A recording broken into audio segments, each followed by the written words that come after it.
Hello नमस्कार दोस्तों, मैं नितिन वालिया। आज हम लोग बात करेंगे एसएसटी के महत्वपूर्ण प्रश्नों के बारे में। और सीटेट का पेपर जैसे नज़दीक आ रहा है, आप लोग मेहनत भी जी जान लगा के कर रहे हैं और साथ ही साथ हम लोग भी आपके लिए बहुत ही ज़्यादा मेहनत कर रहे हैं अपने चैनल को माध्यम से, जो अच्छी अच्छी क्वेश्चन आंसर की वीडियो लेकर आ रहे हैं। आप भी सफल होंगे और हम भी सफल होंगे अपने चैनल के अंदर। तो पहला क्वेश्चन है हमारा कि बुशमैन का संबंध कहाँ से है। बुशमैन इज़ रिलेटेड टू, देखो बुशमैन एक प्रकार की जनजाति है और वो जनजाति कहाँ पर रहती है, किस जगह से संबंधित है, ये करके प्रश्न पूछा गया है। जैसे कि सबसे पहला ऑप्शन है सहारा मरुस्थल, सहारा डेजर्ट से रिलेटेड है। क्या ये कालाहारी मरुस्थल से संबंधित है? क्या ये अबिसीनिया के पठार, अबिसीनिया प्लेट्यू से रिलेटेड है? क्या ऑप्शन नंबर फोर्थ है कांगो बेसिन से संबंधित है, जहाँ से कांगो नदी होकर गुजरती है? तो देखो यहाँ पर ये एक मैप है, अफ्रीका का मैप है। और इस अफ्रीका के मैप में हम लोग जो देखेंगे, इस कॉन्टिनेंट में जो नीचे की ओर जाएंगे तो नीचे की और ये साउथ अफ्रीका कंट्री है और इससे ऊपर ये बोत्सवाना कंट्री है। तो दक्षिण अफ्रीका और बोत्सवाना में फैला हुआ एक डेजर्ट है जिसका नाम है कालाहारी मरुस्थल। क्या है? Kalahari desert. और इसी कालाहारी डेजर्ट के अंदर ना ये बुशमैन जनजाति निवास करती है। नंबर नेक्स्ट हम लोग बात करें प्रश्न की, तो बहुत ही इंपॉर्टेंट क्वेश्चन है हमारा कि भारत का सबसे बड़ा द्वीप कौन सा है? The largest island of India. देखो अगर बात की जाती है कि भारत के अंदर एक कई सारे आइलैंड हैं, अलग अलग एक यूनियन टेरिटरी के भी हैं। तो जैसे कि मैं बात करूं, हमारा एक यूनियन टेरिटरी अंडमान निकोबार, और अंडमान निकोबार जो सबसे लंबी कोस्टल लाइन वाला एक यूनियन टेरिटरी है इंडिया का। और इसी यूनियन टेरिटरी में सबसे बड़ा द्वीप आता है भारत का, तो वो है ग्रेट निकोबार। देखो ये हमारा मैप है इंडिया का, और इस इंडिया के मैप में यहाँ पर ये अंडमान निकोबार आइलैंड है जो बंगाल की खाड़ी में है। और इसी बंगाल की खाड़ी में जो स्थित है, वो जो नीचे की साइड में ग्रेट निकोबार आइलैंड मिलेगा आपको, जो निकोबार का सबसे दक्षिणी भाग है।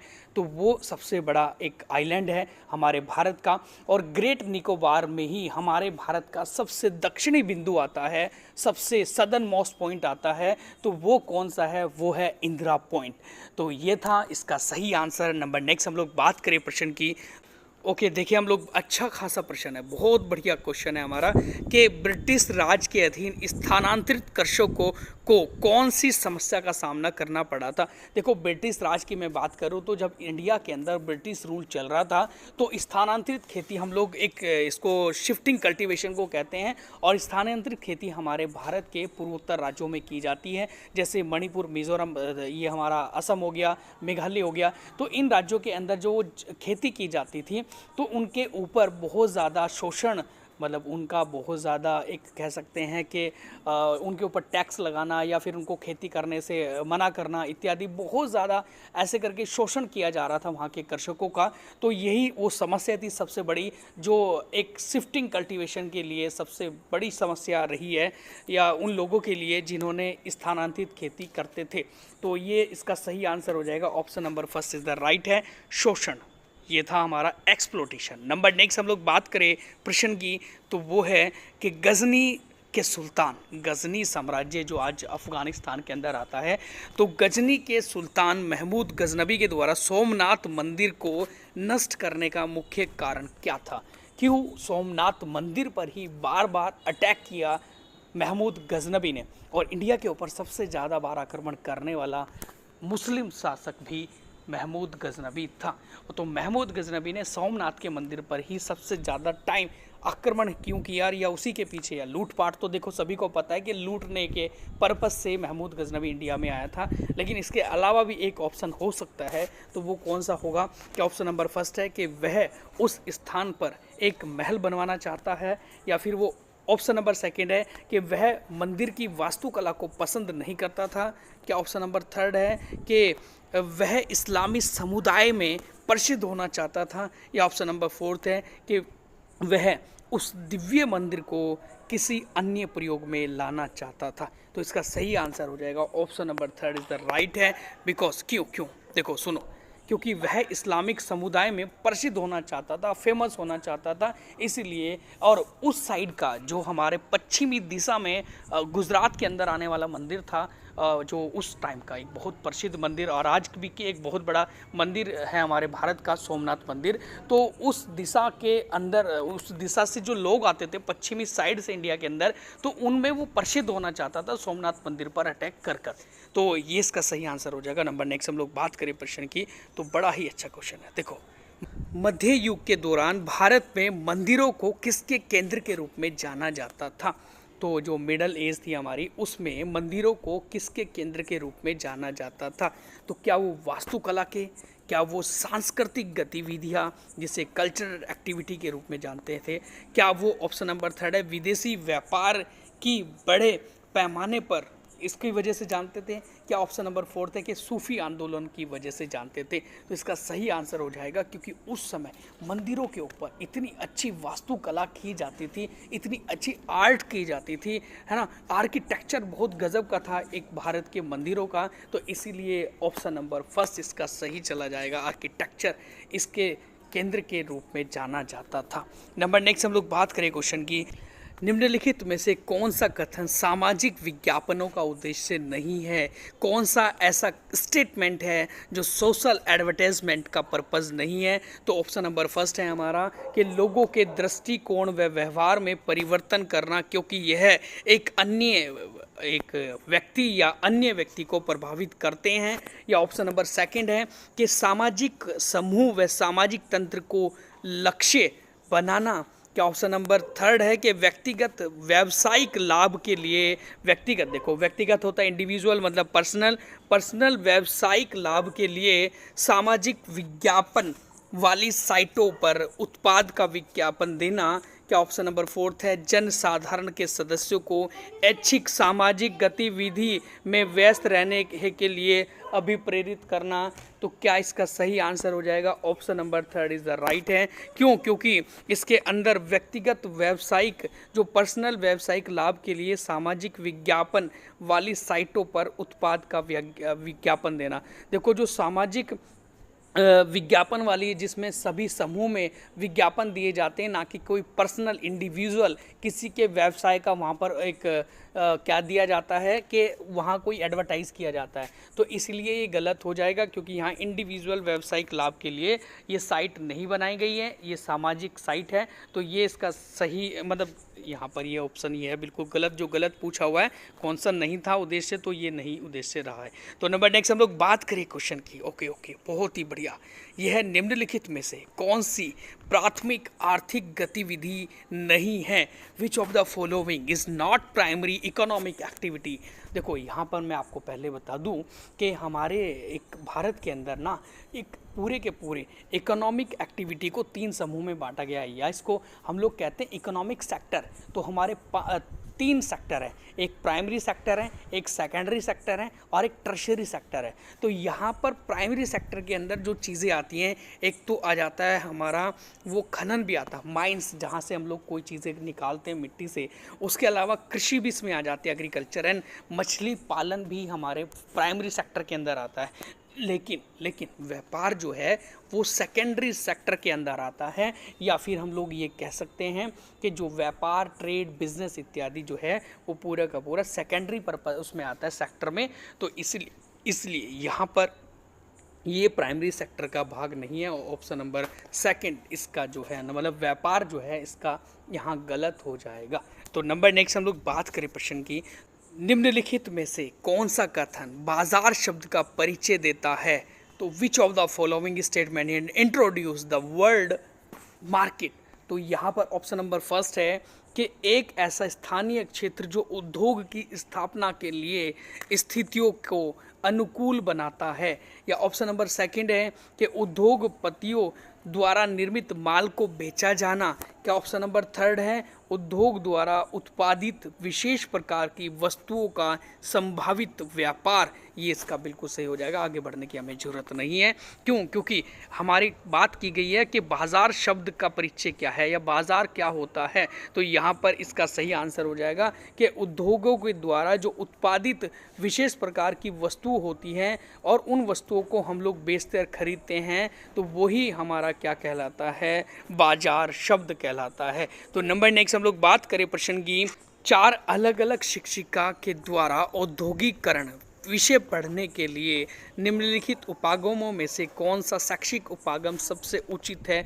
तो मतलब कौन सा ऐसा शैक्षिक है हमारा, कौन सा ऐसा टीचिंग अप्रोच जो है बिल्कुल सही है, जो 4 शिक्षिका औद्योगिकरण के विषय में पढ़ा रही है। तो ऑप्शन नंबर फर्स्ट है हमारा कि एक शिक्षिका यह विश्वास करती है कि उसने औद्योगिकरण की पूरी प्रक्रिया को विस्तार से समझाना चाहिए और कक्षा में प्रचुर मात्रा में सामान लाना चाहिए। उसके अलावा है सेकंड नंबर पर कि शिक्षिका कक्षा को चुपचाप पूरा पाठ पढ़ाने के लिए और यदि उन्हें कुछ समझ नहीं आता तो प्रश्न पूछने के लिए कहती है। या ऑप्शन नंबर थर्ड है हमारा कि शिक्षिका पाठ्य पुस्तक की यातित महत्वता में विश्वास करती है और वह प्रत्येक शब्द की व्याख्या करते हुए विद्यार्थियों से बोध प्रश्न पूछती है और पढ़ाती है। नंबर नेक्स्ट है हमारा फोर्थ ऑप्शन कि शिक्षिका शिक्षा शास्त्र के उपागमों से परिचित है और यह अवधारणा को प्रदर्शित करने के लिए नज़दीकी क्षेत्र का उद्योग भ्रमण कराने की योजना बनाती है और मुद्दों पर चर्चा तथा वाद विवाद करती है। तो बाद में वह पूर्ण रूप से निष्कर्ष निकालती है। तो इसका सही आंसर हो जाएगा बिल्कुल option number fourth is the right है। क्यों? क्योंकि शिक्षिका जो है वो क्या काम कर रही थी, वो भ्रमण पर ले गई थी नज़दीकी क्षेत्र के उद्योग में। तो वहाँ पर ले जाने के बाद उसने चर्चा किया, वाद विवाद कराया, उसके बाद वहाँ पर उसने निष्कर्ष निकाला। तो ये सबसे बेस्ट आंसर होगा हमारा इस क्वेश्चन का। नंबर नेक्स्ट हम लोग बात करें प्रश्न की। 19वीं सदी के मध्य में ब्रिटिश इतिहासकारों ने भारत के इतिहास को 3 कालों में विभाजित किया था। हिंदू, मुस्लिम और ब्रिटिश भारत के अंदर इनको विभाजित कर दिया था। तो ऐसा क्यों किया था? तो इसका सही आंसर क्या होगा? ऑप्शन नंबर फर्स्ट है कि यह सुविधाजनक व याद रखने वाला था। या ऑप्शन नंबर सेकंड है हमारा कि वह उस विचार पर आधारित जिसने शासकों को धर्म एक महत्वपूर्ण ऐतिहासिक बदलाव था। क्या ऑप्शन नंबर थर्ड है कि इंग्लैंड का इतिहास कि इसी तरीके से भी लिखा गया है। ऑप्शन नंबर फोर्थ है कि ब्रिटिश यह सोचते थे कि इतिहास के संदर्भ वे अधिक विद्वान हैं और इस कारणवश उन्होंने भारत के इतिहास को भी विभाजित कर दिया था। तो इसका सही आंसर हो जाएगा option number second is the right है। क्यों? क्योंकि ऑप्शन नंबर सेकंड में ये वाली बात बोली गई है कि वह उस विचार पर आधारित है जिसमें शासकों का धर्म एक महत्वपूर्ण ऐतिहासिक बदलाव था। देखो उस समय शासकों का धर्म बहुत ज़्यादा इम्पोर्टेंस था उन लोगों के लिए। इसीलिए क्या कर दिया था कि वो लोग जो नेतागिरी कर रहे थे वो अपने धर्म को आगे लेकर आ रहे थे। तो इसीलिए धर्म के आधार पर उनको विभाजित कर दिया, जिसमें डिस्क्रिमिनेशन हो जाए, जिसमें फूट पड़ जाए लोगों के बीच में और ब्रिटिश शासन बहुत तेजी से आगे बढ़े और सक्सेस हो जाए। तो नंबर नेक्स्ट हम लोग बात करें प्रश्न की। तो 19वीं सदी के दौरान किस विकास, सामाजिक रीति रिवाजों तथा व्यवहार के बारे में बड़े पैमाने पर चर्चा और वाद विवाद को सुगम बनाया? तो इसका सही आंसर क्या है? देखो ध्यान रखेंगे कि जो रीति रिवाज थे, व्यवहार के बारे में थे, बड़े पैमाने पर चर्चा, वाद विवाद हुआ करती थी।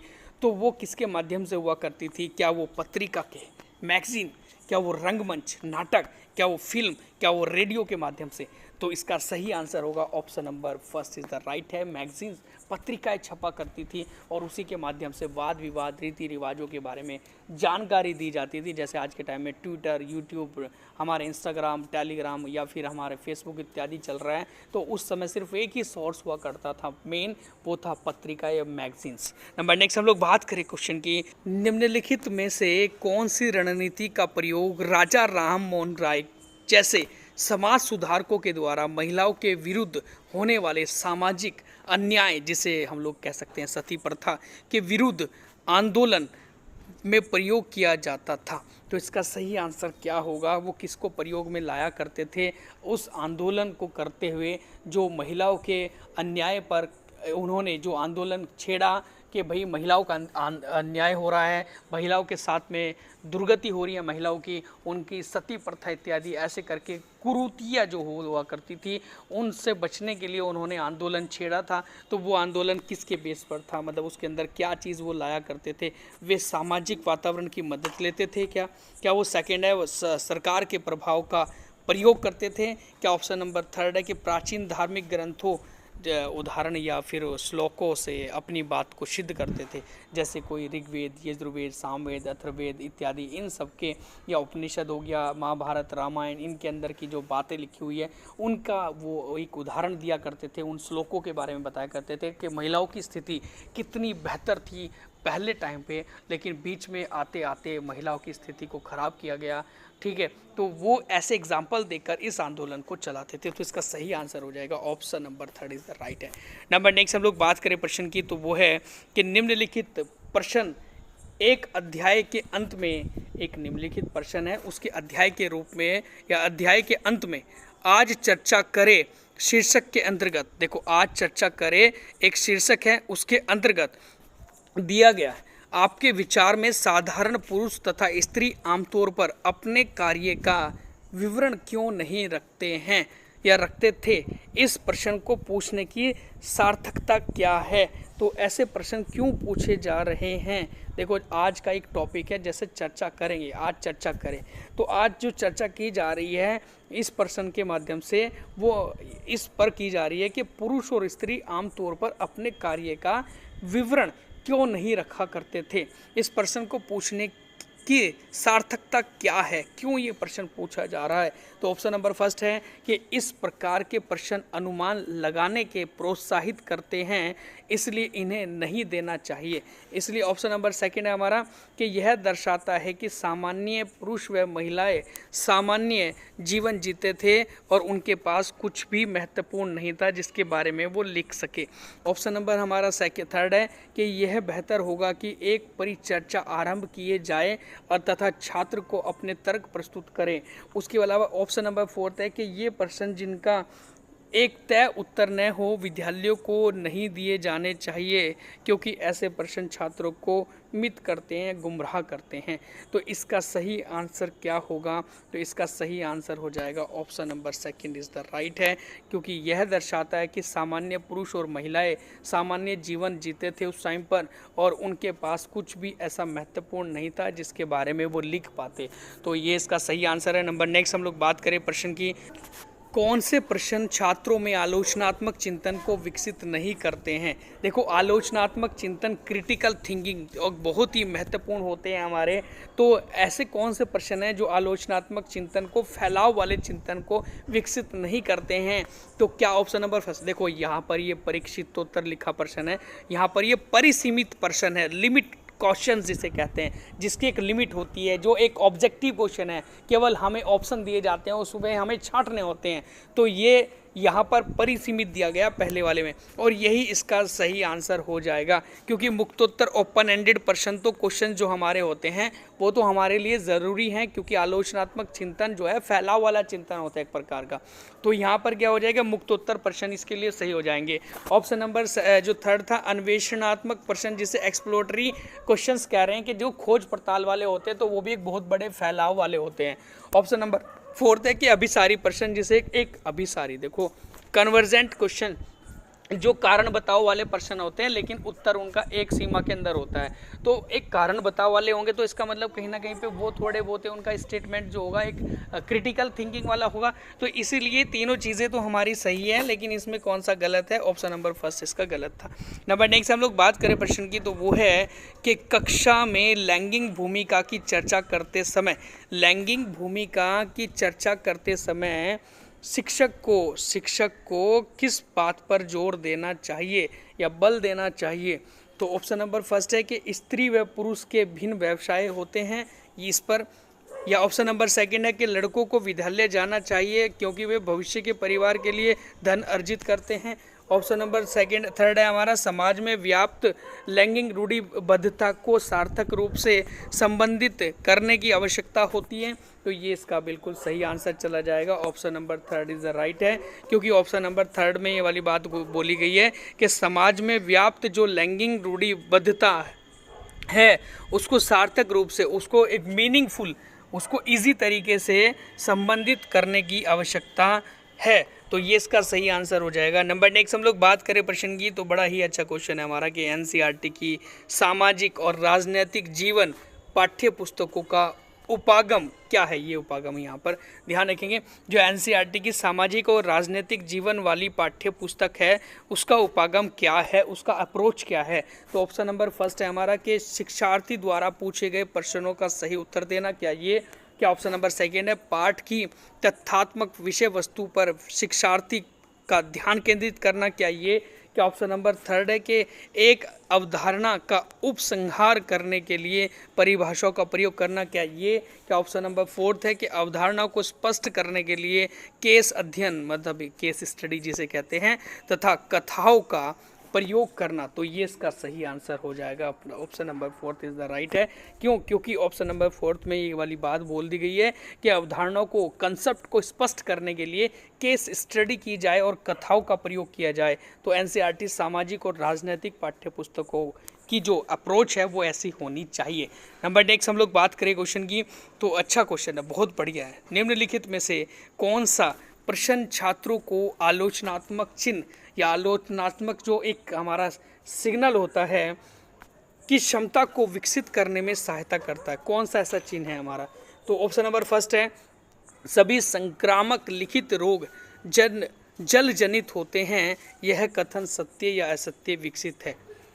इस तरीके का होना चाहिए क्या हमारा एक प्रकार से आलोचनात्मक चिंतन इसके अंदर। क्या ऑप्शन नंबर सेकेंड है कि महिलाओं के काम पर पड़ने वाले दोहरे भार पर टिप्पणी कीजिएगा, क्या ये सही होगा। क्या ऑप्शन नंबर थर्ड है कि प्रदूषण को नियंत्रित करने के लिए सरकार द्वारा अपनाए गए 2 उपायों को लिखना।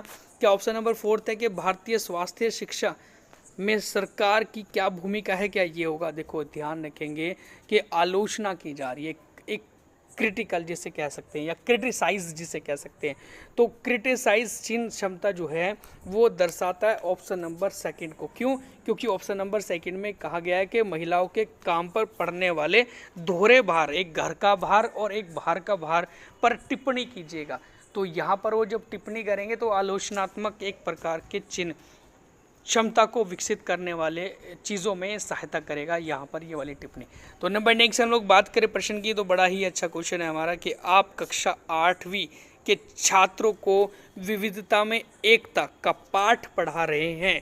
विद्यार्थियों को प्रभावी रूप से अवधारणा समझाने के लिए निम्नलिखित में से कौन सी विधि का प्रयोग आप लोग करेंगे। क्या ऑप्शन नंबर फर्स्ट है कि भारतीय राज्यों के मध्य नदी जल विवादों पर एक निबंध लिखना। क्या ऑप्शन नंबर सेकेंड है कि एक विद्यालय के निकट जल विद्युत परियोजना का मॉडल तैयार करना। क्या ऑप्शन नंबर थर्ड है कि पाठ को अच्छे पढ़ाने के बाद परीक्षा लेना। क्या ऑप्शन नंबर फोर्थ है कि पाठ के विभिन्न नृत्यों में समानता और असमानता को दर्शाते हुए एक फीचर तैयार करना। देखो यहाँ पर ये सही आंसर हो जाएगा क्योंकि विविधता में एकता है। हमारा इंडिया में विविधता है, बहुत ज़्यादा डाइवर्सिटी है, अलग अलग राज्यों में अलग अलग प्रकार से लोग भाषाएं बोलते हैं, अलग अलग प्रकार से उनका रहन सहन होता है। तो भारत के विभिन्न नृत्यों में, नृत्य मतलब उसके डांस में समानता और असमानता को दर्शाते हुए एक फीचर तैयार करना, ये इसका सही आंसर हो जाएगा। नंबर नेक्स्ट हम लोग बात करें क्वेश्चन की, तो बहुत ही अच्छा क्वेश्चन है हमारा कि सामाजिक विज्ञान एसएसटी के में निदानात्मक परीक्षण शिक्षण को क्या समझाने में सहायता प्रदान करेगा। निदानात्मक मतलब एक निदान करना किसी भी चीज़ का, किसी समस्या का। तो हमें कोई यहाँ समस्या देखनी है तो विषय के उस हिस्से को याद करवाने में जिसे किसी छात्र ने याद नहीं किया वो। क्या ऑप्शन नंबर सेकेंड है इसमें कि सामाजिक विज्ञान में विद्यार्थी सीखने संबंधित किन कठिनाइयों का सामना कर रहे हैं, क्या ये। क्या ऑप्शन नंबर थर्ड है पुनरावृत्ति किस प्रकार विद्यार्थी की सहायता करती है, क्या ये। क्या ऑप्शन नंबर फोर्थ है कि उनके छात्र कितने बुद्धिमान हैं इस पर। तो निदानात्मक हो जाएगा हमारा option number second is the right है, क्योंकि सामाजिक विज्ञान में विद्यार्थी सीखने संबंधित किन कठिनाइयों का सामना कर रहे हैं, वो कठिनाई क्या है, वो समस्या क्या है, उस समस्या का ही तो निदान होता है। तो ये इसलिए निदानात्मक एक परीक्षण शिक्षकों को समझाने में मदद करेगा। नंबर नेक्स्ट हम लोग बात करें क्वेश्चन की, बच्चों के साथ गतिविधियां तभी प्रभावी होती है या एक्टिविटी तभी प्रभावी होती है जब क्या होता है। तो ऑप्शन नंबर फर्स्ट है कि शिक्षिका यह नहीं जानती वह क्यों कर रही है, मतलब कुछ भी चीज़ वो क्यों कर रही है। ऑप्शन नंबर सेकंड है कि शिक्षिका उन्हें अपनी पाठ योजना को पूरा करने के लिए करवाती है। ऑप्शन नंबर थर्ड है कि शिक्षिका गतिविधि आधारित अधिगम के लिए अपने प्रधानाचार्य प्रिंसिपल के आदेश को पूरा करने के लिए दिखाती है। ऑप्शन नंबर फोर्थ है कि उसका विश्वास है कि गतिविधि आधारित शिक्षा बच्चों को अवधारणा समझने में सहायता करती है। तो इसका सही आंसर हो जाएगा ऑप्शन नंबर फोर्थ, बिल्कुल सही है, क्योंकि ये बिल्कुल सही है कि उसका विश्वास है कि गतिविधि आधारित जो शिक्षा होती है वो बच्चों को अवधारणा समझने में सहायता करती है, कंसेप्ट को समझने में मदद करती है, इसलिए बच्चों के साथ एक्टिविटी कराई जाती है। नंबर नेक्स्ट हम लोग बात करें क्वेश्चन की, माध्यमिक विद्यालयों में सामाजिक विज्ञान शिक्षण का कौन सा कथन अनुचित है। देखो ये उच्च प्राथमिक विद्यालय की बात की जा रही है, 6ठी से लेकर 8वीं तक की जा रही है। सामाजिक विज्ञान मतलब एसएसटी शिक्षण का सबसे अनुचित कथन इसमें स्टेटमेंट कौन सा होगा? क्या ऑप्शन नंबर फर्स्ट है सामाजिक विज्ञान को पढ़ाया जाना चाहिए क्योंकि यह मानवीय संबंधों की समझ को अर्जित करने में सहायता करता है। ऑप्शन नंबर सेकेंड है सामाजिक विज्ञान को पढ़ाया जाना चाहिए क्योंकि यह छात्रों को सामाजिक यथार्थ से अवगत कराता है। क्या ऑप्शन नंबर थर्ड है कि यह विषय छात्रों को पढ़ाया जाना चाहिए क्योंकि यह छात्रों को सामाजिक मुद्दों पर वाद विवाद करने और अपने विचार अभिव्यक्त करने में विद्यालय की मदद करता है। क्या ऑप्शन नंबर फोर्थ है कि सामाजिक विज्ञान को पाठ्यक्रम का हिस्सा होना चाहिए क्योंकि इसमें राजाओं, रहन सहन, युद्ध, समय की अन्य सामाजिक स्थितियों के बारे में जानकारी प्राप्त की जाती है। देखो वैसे तो सारे ही अनुचित हैं ये, लेकिन सबसे उचित, सबसे एक बिल्कुल ज़रूरी जो इसका पॉइंट है वो हमारा ऑप्शन नंबर फोर्थ हो जाएगा क्योंकि एसएसटी के अंदर हिस्ट्री, ज्योग्राफी, पॉलिटी, इकोनॉमिक्स आती है। तो इसमें क्या है, एक राजाओं के बारे में भी, एक अतीत के बारे में भी जानकारी मिलती है, रहन सहन ज्योग्राफी वाले पार्ट्स में भी, युद्ध के बारे में भी और समय कि अन्य स्थिति वगैरह जानने की भी हमें यहाँ पर मौका मिलता है। तो इसलिए इसका सही आंसर हो जाएगा। नंबर नेक्स्ट हम लोग बात करें प्रश्न की, तो बहुत ही अच्छा क्वेश्चन है हमारा कि निम्नलिखित में से कौन सा सामाजिक विज्ञान अनुदेशात्मक जिसे इंस्ट्रक्शन प्रोसेस का हिस्सा नहीं है। देखो क्वेश्चन है कि निम्नलिखित में से कौन सा सामाजिक विज्ञान के अनुदेशात्मक प्रक्रिया या इंस्ट्रक्शन प्रोसेस का हिस्सा नहीं है। तो क्या ऑप्शन नंबर हमारा फर्स्ट है योजना, स्कीम जो है इंस्ट्रक्शन नहीं है। क्या ऑप्शन नंबर सेकंड है तथ्यों का श्रुति लेखन करना, डिक्टेशन ऑफ फैक्ट्स। देखो जो हमने सुना है, जो चीज़ें हम लोगों ने कहीं पढ़ी, हमें सुनाई गई है, तो उन चीज़ों को लिखना, उनका लेखन करना ही हमारा क्या कहलाता है, श्रुत लेखन कहलाता है ना। तो यहाँ पर क्या है कि तथ्यों का श्रुत लेखन जो है इसका सही आंसर होगा, मतलब ये इसका हिस्सा नहीं है सामाजिक विज्ञान में अनुदेशात्मक, क्योंकि इंस्ट्रक्शनल प्रोसेस के अंदर तो इंस्ट्रक्शन होते हैं हमारे। और यहाँ पर क्या है कि पुष्टि जो फीडबैक एक मैकेनिज्म होता है ये भी सही है, और क्रियान्वयन जिसे हम लोग कह सकते हैं इम्प्लीमेंटेशन जो होता है वो भी एक हमारा ज़रूरी होता है अनुदेशात्मक प्रक्रिया के अंदर। लेकिन तथ्य का श्रुत लेख जो है वो इसका सही नहीं होगा। तो सेकंड ऑप्शन इसका बिल्कुल सही है, ये इसमें सही नहीं होगा क्योंकि इसमें पूछा हुआ है कि प्रक्रिया का हिस्सा नहीं होगा, तो वह है तथ्यों का श्रुत लेखन। तो ये थे आज के बड़े महत्वपूर्ण प्रश्न हमारे, और आशा करता हूँ आपको हमारी वीडियो अच्छी लगी तो प्लीज़ वीडियो को लाइक करें, चैनल को सब्सक्राइब करें, and thank you so much.